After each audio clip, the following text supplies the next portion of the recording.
मिंबर नूर पर जलवाबार उलमाए ज़वील एहतराम, मशाइख सादात, हाज़रीन अहले सुन्नत व जमाअत, अस्सलामु अलैकुम व रहमतुल्लाहि व बरकातुहू।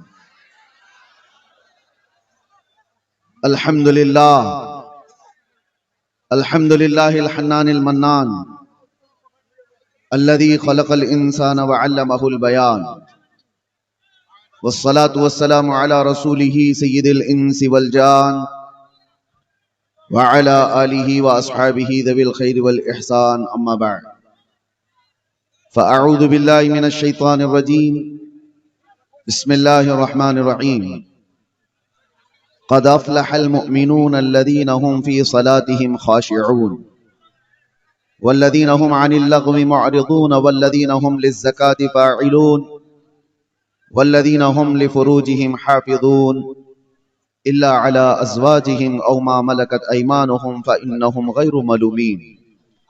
सदक़ल्लाहु मौलाना अज़ीम। बारगाह रिसालत मुआब सल्लल्लाहु तआला अलैहि वसल्लम में एक बार दुरूद पाक का हदिया पेश करें। अल्लाहुम्मा सल्लि अला सय्यिदिना मुहम्मदिन मअदनिल जुदी वल करम व आलिहि व अस्हाबिहिल किराम व इब्निहिल करीम व बारिक व सल्लिम सलातन दाइमतन सरमदन अबदा। मेरे अजीजों, हमें पता है थोड़ी ही देर की बात है, ये डंडे वाले, खामोश बिठाने वाले आप सुबह तक भी बिठाते रहें, कोई खामोश नहीं होगा। वजह यह है, इस कौम की खासियत है कि अगर ये एक बार खड़ी हो गई तो दुनिया इसे बिठा नहीं सकती, और एक बार अगर ये होश में आ गई तो अच्छे अच्छों के होश उड़ा सकती है। बस हो गया, इनकी दवा मिल गई। बाकी जितने भी डंडे हों, खामोश कराने वाली आवाजें हों, इस कौम को डंडों से क्या डर जो 1400 साल से करबला सुनती आ रही हो। अल्लाह तबारक व तआला जज्बे जवान रखे, जवानों के भी और बूढ़ों के भी। मेरे अजीजों, आप तमामी हजरात जितनी देर से यहां पर बैठे हुए हैं, कारी मुस्लिम साहब से मैं बारहा कह रहा था कि मुझे 12 बजे से पहले ले चलो, लेकिन वो अपने वक्त पर ही लाए। बिहार और बंगाल का मौसम तो हमें समझ में नहीं आता कि यहाँ 12 कब बजते हैं, 2 कब बजते हैं, 4 कब बजते हैं।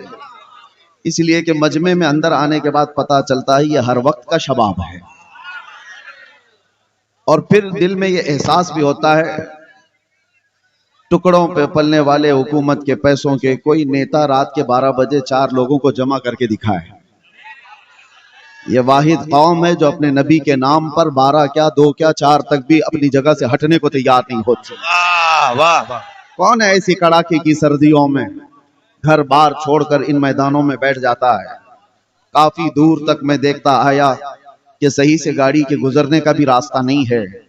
मैंने अपने साथ चलने वालों से पूछा, क्या लोग आए भी हैं जलसे में, किस अंदाज से, किस रास्ते से लेके जाया जा रहा है। उन्होंने कहा था आप अंदर आकर के देखें। बाद में पता चला है लोग ही नहीं आए, पूरी दुनिया यहाँ मौजूद है। सुभान अल्लाह। एक बात मैं आपको बताता हूँ, हुजूर पाक सल्लल्लाहु तआला अलैहि वसल्लम की तारीफ की नहीं जाती, अल्लाह कराता है। और कोई अपनी ताकत से, अपनी मन से यहाँ आता नहीं है, बुलाया जाता है। और यही तो बात है कि ऐसे वीरान मैदानों में जहां दूर दूर तक सुबह उठ करके देखे तो कोई आबादी ना नजर आए, लेकिन रात का मंजर ये बताता है, रात का ये मंजर बताता है वो आएंगे, आते होंगे, अभी आएंगे। यही सोच के हमने महफिल को सजा रखा है। हवा का मौसम बता रहा है, वो जुल्फ अपनी लहरा रहे हैं। सवारी तैबा से चल पड़ी है, हुजूर तशरीफ ला रहे हैं। अजीजान गिरामी वकार, इस रात में यहाँ पर जवानों का, बूढ़ों का, बच्चों का जमा होना और इतनी तादाद में औरतों का आना, अल्लाह ताला सलामत रखे। मैं पुरलिया इसलिए भी आपके यहाँ आया, मुझे खबर की गई थी कि यहाँ का घर घर ऐसा था, जब मैं कैद की हालत में था तो दुआओं में मसरूफ था। मस्जिदों से आवाजें आती थी, औरतें वो थी जो रोजे में थी, मन्नतें की हुई थी। मेरे अजीजों, ये हक बनता है मैं तो पैदल चल करके आऊं आपके पास। आपकी दुआओं का समरा है जो आज अल्लाह ताला ने आपके सामने मुझे उसी तरह से रखा है। जालिमों ने तो ये सोच लिया था कि इसका गला दबा दिया गया है। मोहम्मद अरबी के शेर को कभी दबाया नहीं जा सकता। अजीजा ने गिरामी वक़ार, हालात आएंगे और इस तरह की और भी बातें आती जाएंगी। और आप क्या समझते हैं, दीन मोहम्मदी सल्लल्लाहु ताला अलैहि वसल्लम का ये जज्बा देने के लिए मैं मुंबई से चलकर बंगाल की सरजमीन पर आया हूं, तो क्या ये पूरे रास्ते पर सिर्फ तने तनहा मेरी एक ही आवाज है? नहीं, ये आवाज अगर दबा दी गई, खत्म कर दी गई, तो कोई फिक्र की बात नहीं, कोई फिक्र की बात नहीं। हम तो ये सुनते आ रहे हैं, इस्लाम जिंदा होता है हर करबला के बाद। हम जाएंगे, हमारी जगह और 10 खड़े हो जाएंगे। तुम एक चिराग बुझाओगे, रब ताला 70 चिराग और रोशन फरमाएगा। आपके घर से सलमान पैदा होगा, हर घर से, हर इलाके से कोई खादिम हुसैन पैदा होगा। ये दीन का निजाम है, दीन का निजाम है। और जो इज्जतें मिलती हैं वो हुजूर पाक सल्लल्लाहु ताला अलैहि वसल्लम के नामूस की खातिर मिलती है। खैर, मैं कुरान अजीम की आयतें आपके सामने तिलावत किया। रब तबारक व तआला फरमाता है, क़द अफ़लहल मुमिनून, ईमान वाले ही कामयाब। मोमिनों के मुतालिक फरमाया गया ईमान वाले कामयाब हो चुके। कुरान में ये नहीं कहा गया कि कामयाब होंगे। ये जो आयत मैंने पढ़ी है, क़द अफ़लहल मुमिनून, कामयाब हो चुके, ईमान वाले कामयाब हो चुके। बस इतने ही जुमले पर अगर आप तवज्जो दे दें तो दुनिया जिस तरफ तुम्हें कामयाबी का नारा देकर बुला रही है, उस तरफ तुम्हारी निगाहें भी नहीं उठेंगी। रब तुम्हारा फरमा रहा है ईमान वाले कामयाब हैं। और तुम्हें फख्र होना चाहिए, तुम्हारे पास ईमान की दौलत जब तक है, इस बात पर फख्र करते रहो। अगरचे रहने को छत नहीं, मगर मौला ने ईमान दिया। अगरचे पहनने को कपड़े ढंग के नहीं है, लेकिन अल्लाह ने ईमान दिया है। इसलिए कि ईमान की दौलत ही वो है जो सहरा से निकल करके रोमा के तख्त को पलट दिया गया था। आपको पता है वो 313 निहत्ते सहाबा जिनके पैरों में चप्पल नहीं, पैबंद लगे कपड़े हैं, एक खजूर की गुठली पर 10 लोग फाका कर लेते थे, लेकिन जब वो निकलते थे तो कैसर और किसरा भी कांपते थे। वो ईमान की दौलत थी जो हुकूमतें सरनिकू होते चली गई उनके सामने। आज भी डर है तो तुम्हारी टोपियों से नहीं, कौम को डर है तो वो दाढ़ियों से नहीं, सिर्फ और सिर्फ तुम्हारी शक्लों से नहीं। जिस दुनिया को डर है वो तुम्हारे अंदर मौजूद ईमान की दौलत से। आपको पता है, वैसे मैं आपको बताऊं, चेहरे दिखने वाले सफेद लिबास के ऊंचे पाजामे और लंबे कुर्ते बहुत सारी तादाद में दिखते हैं, लेकिन उनसे किसी को खौफ ही नहीं है, डर ही नहीं है। इजराइल जैसा मुल्क भी कहता है इस जमात से हमको कोई जरर नहीं, ये चिल्ले में जाए, छट्टी में जाए, कहीं पर भी जाए, लोटे लेकर जाए, कहीं पर भी जाए, ये इस जमात से उनको कोई डर नहीं, बेजरर जमात है। पता ये चला कि डर किससे है फिर?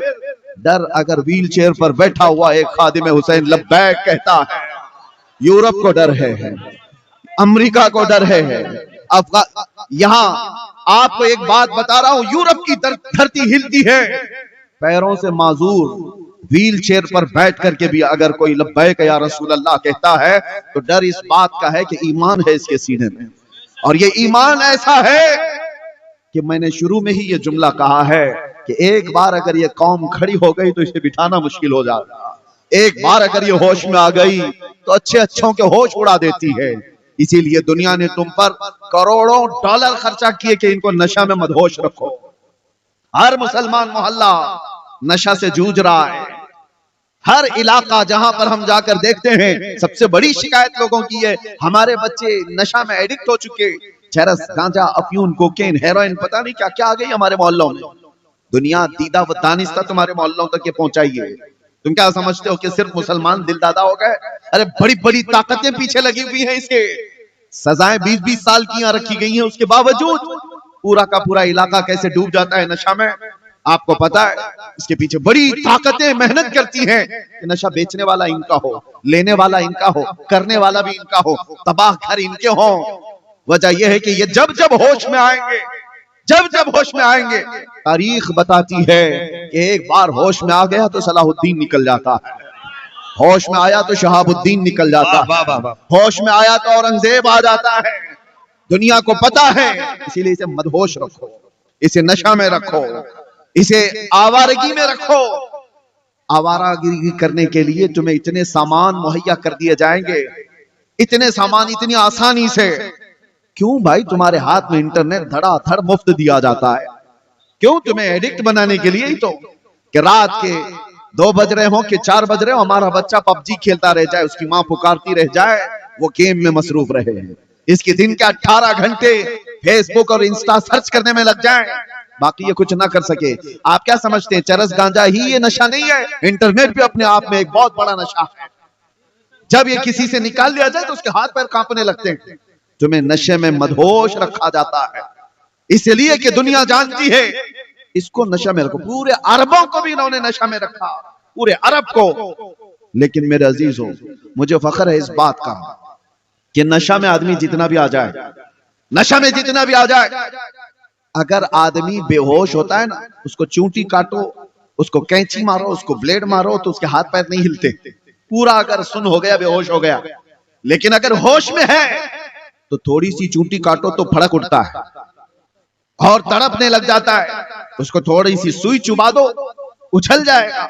होश में हो तो दुनिया जब कभी इस कौम मुस्लिम को बेहोश करती है तो आजमा के देखती है एक बार कि पूरा बेहोश हुए कि नहीं हुए। और आजमाने का तरीका उनका यह है कि तुम्हें चाकू छुरी मार करके नहीं देखा जाता, एक बार रसूलुल्लाह की गुस्ताखी करके देखी जाती है। किसी जालिम कुत्ते को खड़ा किया जाता है भौंकने के लिए, नबी आखिरुज़्ज़मान सल्लल्लाहु अलैहि वसल्लम की शान में भौंको, उसको फंडिंग की जाती है, उसको हुकूमत की पहरेदारी दी जाती है, सब कुछ, और वो भौंकता है कहीं बैठ करके। और फिर देखा जाता है उम्मत मोहम्मदिया को कि ये पूरी बेहोश हुई कि नहीं हुई, पूरी बेहोश हो गई या नहीं हुई। ये आजमाने के लिए खड़ा किया जाता है हर दौर में। अरबों को उन्होंने देखा बेहोश हो गए, ये कहीं कुछ करने वाले नहीं, इसलिए उनके सरों पर आकर बैठ गए। लेकिन फख्र है मुझे गरीब नवाज के इस हिंदुस्तान पर, यहां पर भी नशा में सालों से हमें मदहोश तो किया गया, और फिर यहां पर भी चेक करने के लिए कुछ पाखंडियों को खड़ा किया गया और गुस्ताखाने रसूल को खड़ा किया गया, भौंको मोहम्मद अरबी की शान में। लेकिन कसम खुदा की मैंने देखा हिंदुस्तान के मशरिक से मगरिब, शुमाल से जुनूब तक कोई खित्ता ऐसा नहीं जो हुजूर की गुस्ताखी पर सोया हुआ हो। हर मोहल्ले का बच्चा खड़ा हुआ और इन कुत्तों को बताया आज भी गैरत मौजूद है, अपना सब कुछ गुंबद खजरा कल भी था और मेरे नबी से मेरा रिश्ता कल भी था। और दुनिया को कैसे पता चला कि ये होश में है? यही रात के 3 बजे का मजमा जब कहता है लब्बैक या रसूल अल्लाह, दुनिया को अच्छी तरह समझ में आया कि ये पूरे बेहोश नहीं हुए। और अल्लाह का करम है, ईमान जब तक तुम्हारा सलामत होगा तुम बेहोश नहीं होंगे, बेहोश नहीं होंगे। और इसी ईमान की बात मैं कर रहा हूं, चाहे जितने भी तुम्हारे अंदर खराबियां लाकर डाल दी जाएं, लेकिन इश्क़े मुस्तफा मौजूद हो तो ये बुराइयां तुम्हें बेहोश नहीं करेंगी। हाँ, इसीलिए मैं एक जुमला कहता हूं, हमारा बच्चा आज गुनहगार तो हो जाता है लेकिन मेरे मुस्तफा का गद्दार नहीं होता। गुनहगार होना और है, गद्दार होना और है। नामों से मुस्तफा पर बात आए तो ये सब अपने घरों से निकल जाते हैं। नामों से मुस्तफा पर बात आए तो फिर ये नहीं देखते कि मेरे लिए आसपास क्या मामलात हैं। यही ईमान की अलामत है जो आज मौजूद है। अभी मैं अगर आपसे कहूं अशहदु अन्ना मुहम्मद और रसूलुल्लाह सल्लल्लाहु अलैहि वसल्लम, मैंने नाम लिया मेरे नबी का, तुमने अंगूठे चूमे और लगाए क्यों? अपने लबों से अंगूठा चूमा और आंखों से लगाया। मैंने कहा तो नहीं किसी को, मैं नाम लेता हूं, आपके हाथ खुद ब खुद उठते हैं। नाम में यह असर है, मोहम्मद रसूलुल्लाह सल्लल्लाहु अलैहि वसल्लम। ये नाम जब लिया जाता है, और गौर से देखना, ये सिर्फ सुन्नियों के हाथ उठते हैं, अंगूठे सबके नहीं उठते, सुन्नियों के उठते हैं। वो चाहे किसी भी हालत में बैठा हो, अरे पान खा रहा हो, कुछ भी कर रहा हो, नाम आया तो अंगूठों को बोसा लिया और फिर आंखों से लगाया। ये इस बात की अलामत है तुम्हें चूमने के लिए ऑर्डर देने की जरूरत नहीं, अंदर जो मौजूद इश्क है वो बेइख्तियार अंगूठे उठा देता। अंदर जो मोहब्बत है वो अलामत में बता रहा हूं, अलामत में बता रहा हूं। कौन कहता है ये मरी हुई कौम है? कौन कहता है हमारी इस कौम को बोल बोल बोल करके नर्वस कर दिया गया कि ये मरी हुई कौम है, बिखरी हुई कौम है, टूटी हुई कौम है। अरे मैं इसलिए आता भी हूं, अगर मरी हुई टूटी हुई बिखरी हुई कौम है तो हमारा ही नाम पूरे इलेक्शन में चलता क्यों है? हाय हाय हाय हाय, क्या बात। सारे मुद्दे तो हमारे हैं और दज्जाली मीडिया को हमारे बगैर तो दुकान भी नहीं चल सकती, हमारे नाम के बगैर तो दुकान भी नहीं चलती। 24 घंटे में आप देखो किसी को भी खोलो, अरे वहां दाढ़ी तो दिखी जाएगी, टॉपिक तो कोई टोपी दिखी जाए, किसी का बुर्का दिख जाए, कभी मस्जिद के मीनार और मिंबर, कुरान की आयतें, कुल मिला करके गरम करने के लिए। बल्कि हद तो ये है किसी चलते फिरते नेता को जो कोई पूछता ही नहीं, फेम लेना है, मशहूर होना है, तो उसे हमारे खिलाफ भौंकना पड़ता है, हमें गालियां देनी पड़ती हैं। इस्लाम को, कुरान को जब भोंकता है तो मशहूर होने की कोशिश करता है। मैं सोचता हूं अरे तेरे पास कुछ था नहीं जो बोल के मशहूर होता, तुझे मशहूर होने के लिए भी मेरे दीन का सहारा लेना पड़ता है।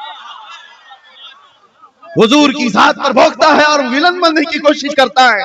लेकिन एक बात मैं आपको बता दूं, उस फेम में और इस फेम में बड़ा फर्क है। गाली देकर मशहूर होने वाला और तारीफ करके मशहूर होने वाला, दोनों में बड़ा फर्क है। गाली देने वाला एक बार देगा, जिंदगी भर छुप छुप करके घूमना पड़ेगा, और तारीफ करने वाला कहीं छुप के बैठता ही नहीं, बल्कि उसकी तारीफ तारीफ तारीफ तारीफ। हमने देखा है, तारीफ करो मुस्तफा की और उसके बाद छुपने का मौका ही नहीं मिलता।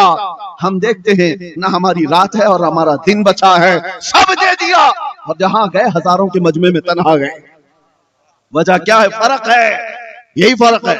आज से मैं कहता हूं जो ईमान की दौलत तुम्हारे पास बाकी है उसको मैं बताना चाहता हूं, मरे नहीं हो, अब मरे नहीं हो, बाकी हो तभी तो जिक्र चल रहा है, हमारा वजूद है तभी तो हम गिनाए जा रहे हैं।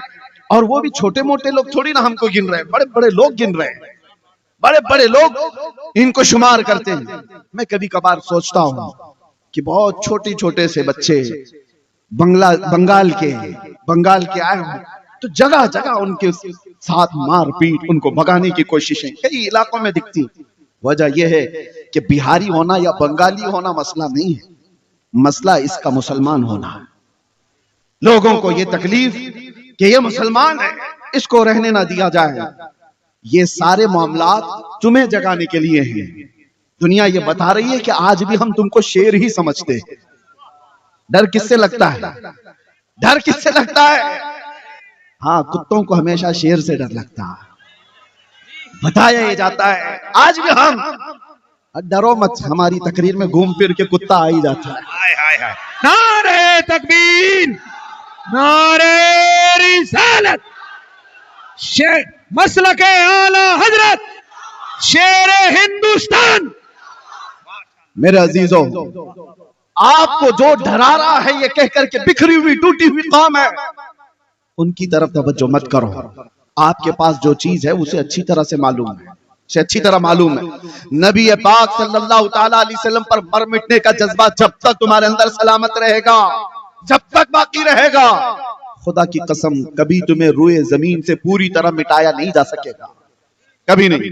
हाँ, एक बात है, उस कौम को मिटना ही चाहिए जो अपने नबी की इज्जत के लिए सीरियस नहीं, जो हसास नहीं, उस कौम को तो जाना ही चाहिए। चाहे वो आलिम के लिबास में हो, मुफ्ती के लिबास में हो, पीर के लिबास में हो, जो अपने नबी की इज्जत के लिए हसास नहीं, उसे इस जमीन पे जीने का हक क्या है? इमाम मालिक रज़ी अल्लाह ताला अन्हु फरमाते हैं, आपसे पूछा गया हुजूर पाक की शान में गुस्ताखियां होने लगे, गालियां दी जाने लगे और उम्मत खामोश बैठी रहे तो क्या होगा? इमाम मालिक फरमाते हैं, वो फरमाते हैं अन करीब जमीन फट जानी चाहिए और उस उम्मत को धस जाना चाहिए। उसको क्या जीने का? हाँ, जो हसास है, आज भी हसास है। मैं ये नहीं कहता कि सबको मेरी तरह से जो मैं बोल रहा हूं सबको यही करना चाहिए, सबके अपने अपने मनसब है। हर इमाम दिफा करता है नामूस रिसालत का। ये जितने उलमा बैठे हैं, कोई ये ना समझे कि सब खामोश हैं, इनको जहां मौका मिला, जैसा मौका मिला, अजमत रिसालत का दिफा ये करते हैं। मैं सब पीरों की बात नहीं कर रहा, सब उलमा की बात नहीं कर रहा। ये एक एक साल नहीं, 10-10 साल मुसल्ले संभाल कर कौम के दिलों में जो अजमत मुस्तफा डालते रहते हैं, हसास बनाते हैं, ये भी तो दिफाए नामूसे रिसालत है। और ये जब तक करते रहेंगे और आप जब तक बेदार रहेंगे, अल्लाह की कसम पूरी तरह से रुए जमीन से नहीं मिटाया जा सकता। ये तारीख की सच्चाइयां हैं, तारीख की सच्चाइयां हैं। मैं देख रहा हूं, बदर हो गई, ओहद हो गई, खंदक हो गई, खैबर हो गई, कितनी जंगें हो गई, और ताकतें ऐसी कि एक बार सलाहुद्दीन सिर्फ 12,000 का लश्कर लेकर के आया और मुकाबले में 4 लाख सलीबी थे। 12,000 का मुकाबला 4 लाख से क्या हो सकता है? लेकिन फिर भी सलाहुद्दीन के जवानों ने लड़ाई लड़ी, और तारीख लिखने वाले जो आज भी मौजूद है, मौर्रिख वो अंग्रेज है, वो लिखते हैं 12,000 की फौज ने 4 लाख के तितर बितर कर दिए। तारीख में मौजूद है। वजह यह है कि सलाहुद्दीन ने जनाना लोगों को जमा नहीं किया था, आशिकाने मुस्तफा को जमा किया था। सुभान अल्लाह, ये बात है या रसूल अल्लाह, माशाअल्लाह। ईमान हो तो कामयाबी है, ईमान नहीं है तो हर जगह सौदेबाजी करता है। ईमान ना हो तो आदमी कहां कहां सौदेबाजी करता है। आपको पता है, मैं कभी कभार सख्त जुमले बोलता हूं कुछ लोगों को जो सियासत में चले गए, पॉलिटिक्स में चले गए, उनको बुरे लगते हैं। लेकिन जिन्होंने अपना दीन धर्म सब बेच दिया, अब तुम्हें बुरा क्या लगना है? बुरा क्या लगना है? वो कहां कहां नहीं समझौता कर जाता जिसका ईमान है। अरे वो बीवी में भी, मां में भी, बेटी में भी समझौता कर सकता है। ईमान ना हो तो वो दीन का समझौता सब कर लेता है। मैंने देखा है, इसलिए मैं आपके सामने कह रहा हूं। कुछ उन लोगों को मेरे 18 से 22 दिन तक इस रास्ते में गुजरे थे इन्वेस्टिगेशन के दौरान, हमने देखा है कितने ऐसे लोग हैं जिनसे ये लोग राब्ता करते हैं, इन्वेस्टिगेशन ऑफिसर्स, और पूछते हैं। बाद में पता चलता है अरे ये तो बड़े पीरे मुगा हैं जिनसे पूछ रहे, ये तो पीर साहब है, और ऐसा समझौता किए हुए कि अपने कौम की मुखबिरी कर रहा है, कौम के अंदर की बारीक बातों को यहां ला करके बताता है। आंखें फटी रहेगी, हम पहले ये नहीं जानते थे। ईमान ना हो तो आदमी हर चीज का सौदा करता है, अल्लाह अल्लाह, और ईमान हो तो बाल का भी सौदा नहीं करता। सुभान अल्लाह। ईमान हो तो मेरे नबी पाक सल्लल्लाहु ताला अलैहि वसल्लम की अजमत और इज्जत तो बहुत दूर की बात है, आपके मुंह मुबारक के लिए जान भी कुर्बान कर सकता है। ईमान हो। बाकी ईमान ना हो तो मस्जिदों के सौदे करने वाले देखे हमने, खानकाहों के सौदे करने वाले देखे हमने, किताबों के सौदे करने वाले देखे हमने। कुछ तो वो भी आए जो ये कहने लगे कुछ वो हदीसें छुपा दी जाएं, कुछ वो आयतें कुरान की छुपा दी जाएं जिसमें जिहाद का जिक्र मिलता है। कौन सी सौदेबाजी कर रहे हो? ईमान गैरत हो गया, ईमान चला गया। उनको ये चाहिए कि दूसरों को राजी करने के लिए आयतें छुपा दो, हदीसें छुपा दो, और छुपा नहीं सकते तो कम से कम इस टॉपिक पे मत बोलो। ये भी हमारे पास आए, ये भी हमारे पास आए। मैं उनसे कहता हूं, इन आयतों को निकाल दोगे या इन हदीसों को निकाल दोगे, मतलब नहीं समझते हो तुम हमारे नबी की आधी सीरत खत्म करना चाहते हो। कैसे बताओगे कि नबी बदर में क्या करने गए थे? कैसे बताओगे कि नबी उहद में क्या करने गए थे? कैसे बताओगे कि रसूलुल्लाह खैबर में क्यों गए थे? तुम्हें बताना पड़ेगा। और तुम जिसकी रजा के लिए ये छुपाना चाह रहे हो, एक बात कान खोल के सुन लो, अल्लाह कुरान में फरमाता है वो हरगिज हरगिज तुमसे राजी नहीं होंगे, कभी नहीं राजी होंगे। तुम जिसकी रजा के लिए अपने आप को बदलना चाह रहे हो, आखिर वक्त आ ही जाता है। देखा नहीं, चंद सालों पहले लखनऊ से एक राफजी कुत्ता निकला था, नाम भी बदल लिया, धर्म भी बदल लिया, सब कुछ कर लिया। देखा होगा, सुना भी होगा। बच्चे छोटे वो नहीं जानते, हाँ जानना भी नहीं चाहिए। जो कीड़े आए मौसम में चले गए, फिर जानना भी नहीं चाहिए। लेकिन जो लोग जानते हैं उनसे मैं कह रहा हूं, क्या बात, 6 महीने 8 महीने के बाद हुआ क्या? अरे दीन भी बदल लिया था, धर्म भी बदल लिया था, नाम भी बदल लिया था, कपड़े भी बदल लिया था, सब हो गया था। बाद में पता चला वहां से भी लात मार के निकाल दिया गया। अरे वो कौम दूसरी कास्ट को नहीं कबूल करती, तुझे कहां से ले लेगी? हाय हाय हाय, कहां से तुझे कबूल कर लेती? निकाल दिया गया।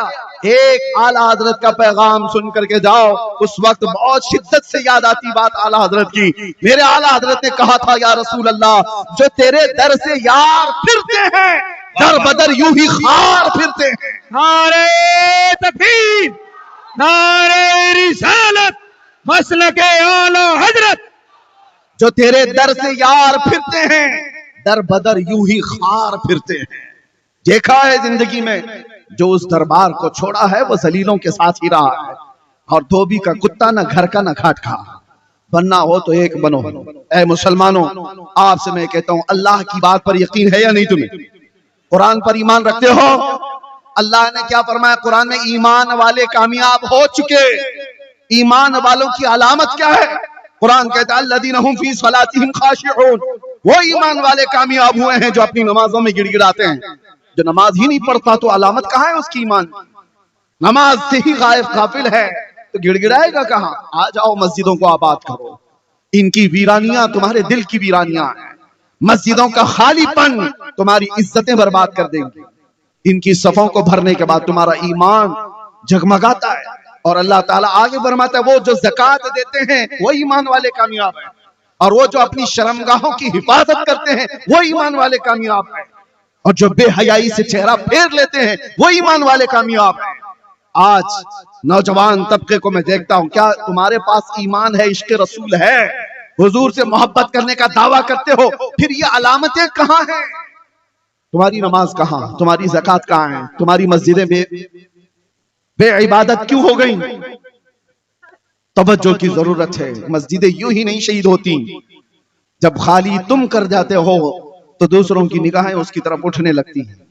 फज्र में अगर तुम्हारे जुमा का माहौल होने लग जाए, कसम खुदा की कोई एक भी तुम्हारी मस्जिद की तरफ आंख उठा के दिखा दे, कभी दिखा दे। तुमने आज अपने इबादत खानों को वीरान किया। और कुरान ये कहता है ईमान वाले कामयाब है। अल्लाह की जात पर यकीन रखो, अल्लाह की जात पर। और इसीलिए मस्जिद से सुबह से लेकर रात तक 5 बार मुअज्जिन पुकारता है, जिसमें 10 बार ये कहा जाता है हय्या अलल फलाह, कामयाबी की तरफ आओ, कामयाबी की तरफ आओ। पहले मुअज्जिन क्या पुकारता है? हय्या अलस सलाह, नमाज की तरफ आओ और कामयाबी की तरफ आओ। नमाज की तरफ आने वाला ही कामयाब है। 10 बार दिन में बोला जाता है। और फिर ये पर्चे लेकर के घूम रहा है, किसके पास? कामयाबी दिला दो नेताजी के पास, सेठों के पास, कंपनियों के पास, कि कोई अच्छी जॉब लग जाए मैं कामयाब हो जाऊं। अरे तुमने कामयाबी का मेयार क्या समझ रखा है? गाड़ी, बंगला और घर, ये सारी चीजें कामयाबी का मेयार है? नहीं। कामयाबी का ये मेयार होता तो दुनिया अबू जहल से डर रही होती, अबू लहब से डर रही होती। कामयाबी का मेयार ये है, वो अबू हुरैरा जो 70 सहाबा के बीच बैठकर खजूर खाकर पूरी जिंदगी गुजारा करते थे, पूरी दुनिया उस फाका कश सहाबी से भी घबराती है, डरती है। क्यों? ईमान था और कामयाबी के मेयार को पहुंचा हुआ।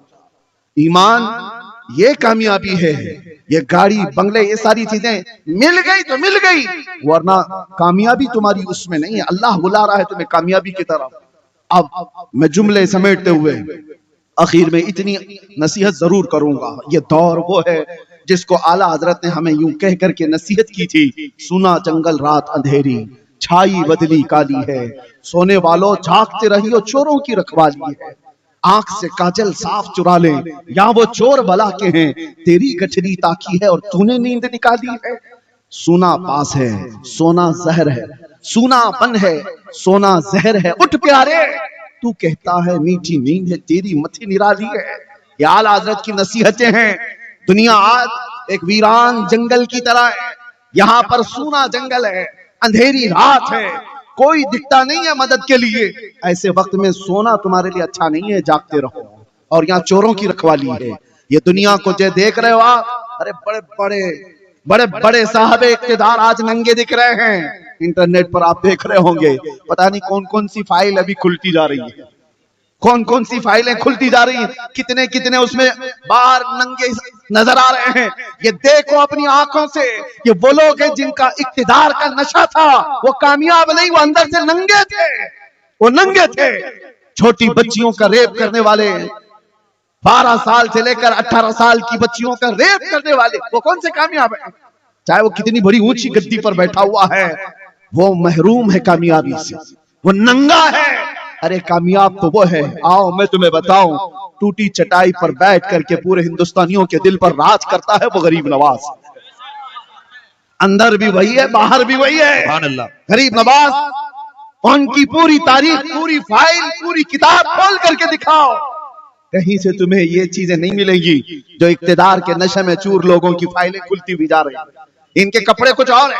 इसीलिए कामयाबी ईमान वाले के पास है, ईमान वाले के पास कामयाबी है। आप नौजवान किसके पैरोकार बन गए हो, किसके पीछे भाग रहे हो? पता नहीं किसका किसका फैन बन करके घूम रहा है। मैं उस एक्टर का फैन, लड़कियां किसी एक्ट्रेस के फैन, और कपड़े भी बदल गए, चेहरा भी बदल गया, और फिर इधर तुम नारा लगाते हो लब्बैक या रसूल अल्लाह, अल्लाह के रसूल में हाजिर हूं। तो फिर समझ में नहीं आता, तुम्हारा किरदार कुछ और बता रहा है, तुम्हारा किरदार कुछ और बता रहा है। तुम मुझे सीने पर हाथ रख करके बताओ, इस कायनात में सबसे ज्यादा हसीन चेहरा मेरे आका का था कि नहीं? तुम्हारा मानना है, यकीन है? अल्लाह के नबी से ज्यादा हसीन चेहरा किसी का नहीं था, यकीन है? तो बताओ, उस हसीन चेहरे के पीछे चलना चाहिए या मुजरा करने वालों के पीछे चलना चाहिए? वो हसीन चेहरा था, तो फिर तुम अपने चेहरे पर हाथ रख करके देखो। तुम क्यों नहीं मिलाना चाहते उस हसीन चेहरे से अपना चेहरा? फिर इन जालिम बदबख्तों के पीछे क्यों भागते हो जो चंद जिन मुजरे करके जहन्नम की तरफ ले जाना चाहते हैं? इसीलिए आओ मैं आपसे कहता हूं, आला हजरत की बात सुनो। उन्होंने क्या कहा? आज ले उनकी पनाह, आज मदद मांग उनसे, कल न मानेंगे क़यामत में अगर मान गया। और तुम्हारे दुनिया से ईमान के साथ, इस्लाम के साथ जाने की एक ही गारंटी है। वो गारंटी क्या है? उन्हें जाना, उन्हें माना, ना रखा गैर से काम। लिल्लाहिल हम्द, मैं दुनिया से मुसलमान गया। सुभान अल्लाह, सुभान अल्लाह, क्या कहने, माशाअल्लाह।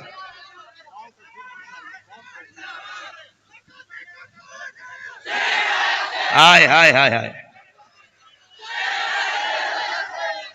आज ऐ नौजवान, ये अहद करके उठो, आज ये अहद करके उठो कि जिएंगे तो मेरे मुस्तफा के कदमों के लिए जिएंगे। हमारी आंखें दुनिया की रंगीनियां बहुत देख चुकी हैं, हमारी आंखें दुनिया की रानाइयां बहुत देख चुकी हैं। अब जितने दिन जिंदगी के बाकी हम में से किसी को नहीं पता कल मलकुल मौत घर आने वाले हैं या रास्ते में ही हमको उठाया जाने वाला है। जितनी देर ये आंखें बाकी हैं, कम अज कम बाकी जिंदगी अल्लाह की बारगाह में ये तमन्ना करो कि इन आंखों ने दुनिया की रंगीनियां बहुत देखी, अब थक चुकी है मौला, कुछ ऐसा कर दे मेरे किरदिगार आंखों में, हमेशा नक्श रहे रूए यार आंखों में। उन्हें ना देखा तो किस काम की है ये आंखें कि देखने की है सारी बहार आंखों में। पिया है जामे मोहब्बत जो आपने नूरी, हमेशा उसका रहेगा खुमार आंखों में। इन आंखों को एक तलब दे दो, एक तड़प दे दो। अब जीऊंगा और जब तक बाकी हैं आंखें इसलिए रखूंगा कि कोई रात ऐसी आ जाए कि मेरे आका का दीदार हो जाए। ये तमन्ना रखोगे कि नहीं रखोगे? ये तड़प रखोगे कि नहीं? फिर आप अपने स्क्रीन पर उरिया तस्वीरें देखना बंद करना, ये सोच करके कि मेरी आंखें इन नंगी तस्वीरों के लिए नहीं, आमिना के लाल को देखने के लिए मुझे अपनी आंखें बचा रखनी है। बेहया औरतों के लिए ये मेरी आंखें नहीं है, दुनिया का रंग रोगन देखने के लिए नहीं है। मैंने आंखें अब संभाली है मेरे मुस्तफा के लिए, मेरे आका को देखने के लिए। तुम क्या समझते हो हम नहीं देख सकते? ऐसा कभी नहीं हो सकता। आपको मैं बताऊं, हुजूर की जियारत करने के लिए कहीं पर भी फुकाए कराम ने नहीं बताया बड़ा परहेजगार होगा तो ही जियारत होगी, बड़ा मुत्तकी होगा तो ही जियारत होगी, नमाजी होगा तो ही जियारत होगी। ऐसा कहीं नहीं फरमाया गया। बस इतना है कि उनको जब कर्म हो जाए किसी पर, वो जिस पर कर्म कर दें, आता है फकीरों पे उन्हें प्यार कुछ ऐसा, खुद भीख दें और खुद कहें मंगते का भला। उम्मती होना बस काफी है। वो रसूल जब चाहें जिसे चाहें अपने दीदार से नवाज। इसलिए मैं कह रहा हूं कि तुम्हारे ईमान की बका आज के जमाने में इस तलब के साथ बाकी रह सकती है, इस तड़प के साथ बाकी रह सकती है। अब मजीद इधर उधर की ना देखो, अपने नबी के दीदार के लिए तड़पते रहो। रोज घर जाओ तो ये कहते हुए मैं सो जाऊं या मुस्तफा कहते कहते, खुले आंख सल्ले अला कहते कहते, और जानते हो मेरा रसूल इतना गैरतमंद है, एक बार पुकार करके तो देखो, यूं कहो सुना है आप हर आशिक के घर तशरीफ लाते हैं या रसूल अल्लाह, सुना है आप हर आशिक के घर तशरीफ लाते हैं। मेरे घर में भी हो जाए चरागा या रसूल अल्लाह, मेरे दिल में भी हो जाए चरागा। तलब सच्ची हो तो रात आ ही जाएगी जब किस्मत बदल जाए, जब जिंदगी में इनकलाब आ जाए और देखने वाली आंखें फिर कहेंगी, जो भी तुम्हें देखेगा वो मुस्कुराता हुआ कहेगा बदन से खुशबू मोहम्मद की आती है, मदीने वाले की आती है सल्लल्लाहु अलैहि वसल्लम। वजह यह है कि हमने दुनिया की तमाम रानाइयों और रंगीनियों को अपनी आंखों में बसा रखा है। छोड़ो निकलो, ईमान इस बात की गमाजी करता है कि जिए तो वो सिर्फ अपने नबी पाक की साथ के लिए। एक मिसाल देकर खत्म करता हूं, सुनो। अल्लाह के नबी सल्लल्लाहु अलैहि वसल्लम ने एक दिन यह फरमाया, हुब्बिबा इलैया मिन दुनियाकुम सलासा, तुम्हारी दुनिया में से मुझे 3 चीजें पसंद है। हुजूर ने फरमाया दुनियावी चीजों में मुझे 3 चीजें पसंद है। जुइलत कुर्रतु ऐनी फिस्सलाह वन्निसाउ वत्तीब। नमाज, हुजूर फरमाते नमाज मुझे पसंद, औरत और खुशबू। औरतों को इसलिए कि लोग हिकारत से देखते थे, औरतों को मकाम नहीं दिया जाता था, उनको अलग कैटेगरी में रखा जाता था। हुजूर ने अपनी पसंद बता करके उनका मकाम बुलंद किया। 3 मेरे आका ने 3 चीजें फरमाई। अब सुनो एक आशिक रसूल क्या कहता। अबू बकर सिद्दीक से पूछा गया आपको भी दुनिया में कुछ चीजें पसंद है?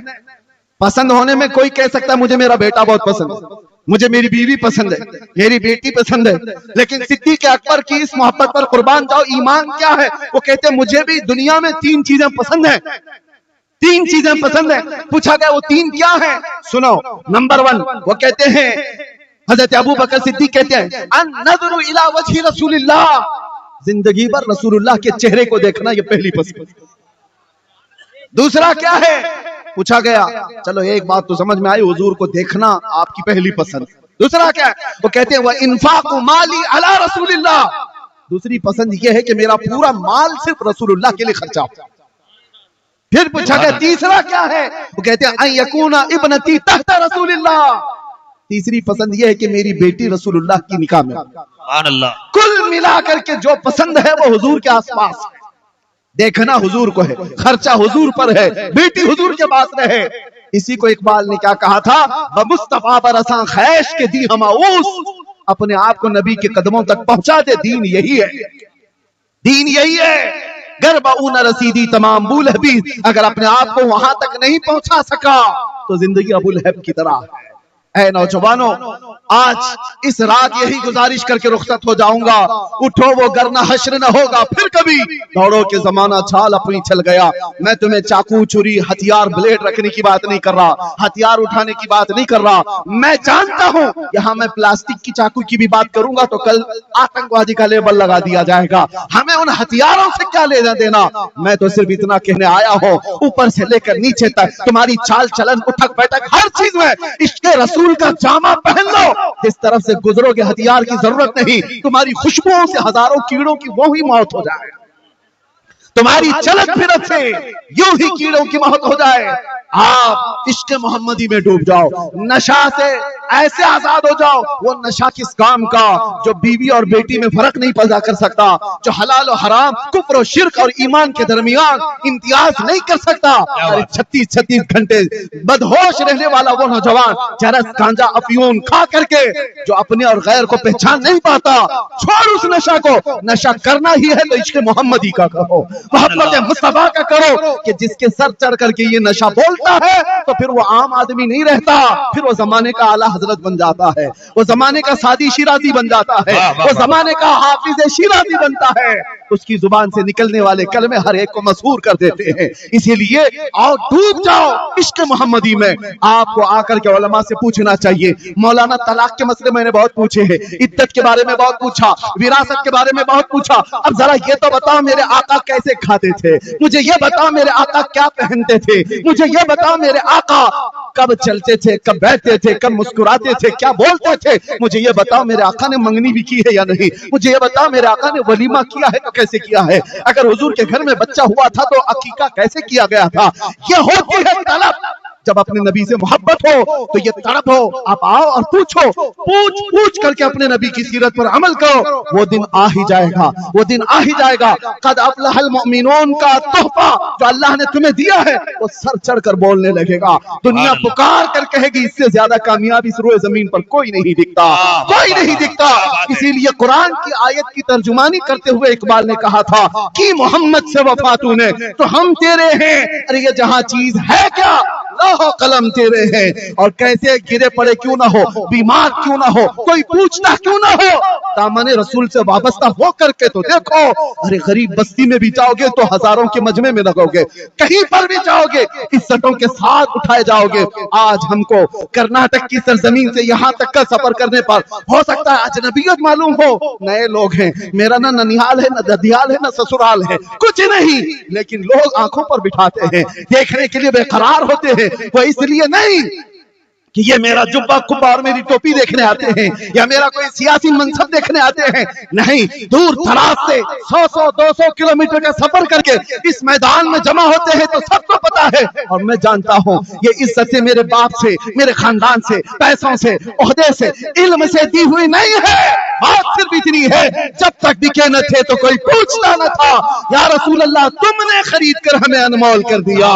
लब्बैक या रसूल अल्लाह। या रसूल, वाह वाह वाह।